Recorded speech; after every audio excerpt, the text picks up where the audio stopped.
शुरू अल्लाह का नाम लेकर जो बड़ा मेहरबान निहायत रहम वाला है। एक तलब करने वाले ने अजाब तलब किया जो नाजिल होकर रहेगा, यानी काफिरों पर, और कोई उसको टाल न सकेगा।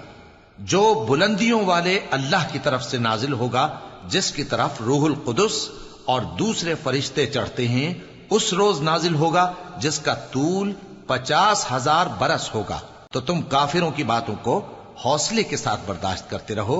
लोग उस दिन को दूर समझते हैं, जबकि हमारी नजर में वो करीब है। जिस दिन आसमान ऐसा हो जाएगा जैसे पिघला हुआ तांबा, और पहाड़ ऐसे जैसे रंगीन ऊन, और कोई दोस्त किसी दोस्त को न पूछेगा, हालांकि एक दूसरे को सामने देख रहे होंगे। उस रोज गुनाहगार चाहेगा कि किसी तरह उस दिन के अजाब के बदले में सब कुछ दे दे, यानी अपने बेटे और अपनी बीवी और अपने भाई और अपना खानदान जिसमें वो रहता था, और जितने आदमी जमीन पर हैं, गरज सबको दे डाले, फिर अपने आप को अजाब से छुड़ा ले। लेकिन ऐसा हरगिज नहीं होगा। वो भड़कती हुई आग है, खाल उधेड़ कर कलेजा निकाल लेने वाली। वो उन लोगों को अपनी तरफ बुलाएगी जिन्होंने दीन हक से एराज किया और मुंह फेर लिया, और माल जमा किया, फिर सेंत सेंत कर रखा।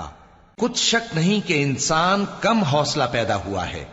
जब उसे तकलीफ पहुंचती है तो घबरा उठता है, और जब मिलता है उसको माल तो बखील बन जाता है।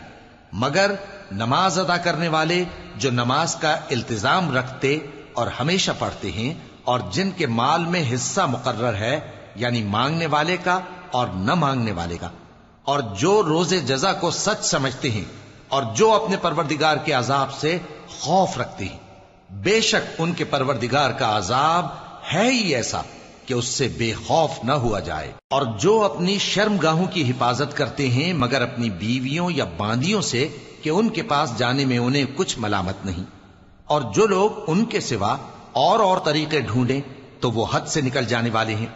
और जो अपनी अमानतों और अपने अहद पैमान का पास करते हैं, और जो अपनी गवाहियों पर कायम रहते हैं, और जो अपनी नमाज की पाबंदी करते हैं, यही लोग जन्नतों में इज्जत व इकराम से होंगे। तो ए नबी, इन काफिरों को क्या हुआ है कि तुम्हारी तरफ दौड़े चले आते हैं, दाएं और बाएं से गिरोह गिरोह होकर जमा होते जाते हैं? क्या इनमें से हर शख्स ये उम्मीद रखता है कि नेमत के बाग में दाखिल किया जाएगा? हरगिज नहीं। हमने इनको उस चीज से पैदा किया है जिसे ये जानते हैं। बस मशरिकों और मगरिबों के मालिक की कसम कि हम ताकत रखते हैं, यानी इस बात पर कि इनसे बेहतर लोग बदल लाएं, और हम आजिज नहीं हैं। तो ऐ पैगंबर, इनको बातिल में पड़े रहने और खेल लेने दो, यहां तक कि जिस दिन का इनसे वादा किया जाता है वो इनके सामने आ मौजूद हो। उस दिन ये कब्रों से निकलकर इस तरह दौड़ेंगे जैसे किसी मुकाबले के निशान की तरफ दौड़े जा रही हों। इनकी आंखें झुक रही होंगी और जिल्लत इन पर छा रही होगी। यही वो दिन है जिसका इनसे वादा किया जाता था।